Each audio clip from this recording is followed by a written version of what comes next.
ক্রিকেটের জন্ম ইংল্যান্ডে, তবে মৃত্যু হবে ভারতে। সেটারই সূচনা হতে চলেছে বাংলাদেশকে কেন্দ্র করে। বাংলাদেশের বিশ্বকাপ খেলা নাগালাকে কেন্দ্র করে। বাংলাদেশ নিরাপত্তার কারণে ভারতের মাটিতে বিশ্বকাপ খেলতে চায় না।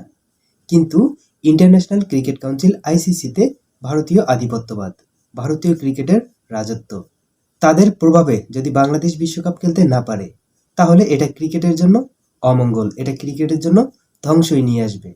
কারণ একটা দেশের স্বার্থে যদি আর একটা দেশ বিশ্বকাপ খেলতে না পারে, এর দায়ভার এড়াতে পারবে না আইসিসি, এড়াতে পারবে না ভারতীয় ক্রিকেট।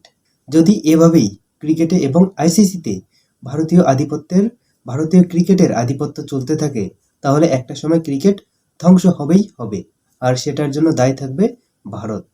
বন্ধুরা, আপনিও কি আমার এই কথার সাথে একমত? তাহলে লাইক এবং কমেন্ট দিয়ে আপনাদের মতামত জানিয়ে দিন। সম্ভব হলে চ্যানেলটিকে সাবস্ক্রাইব করে পাশে থাকুন। ধন্যবাদ সবাইকে।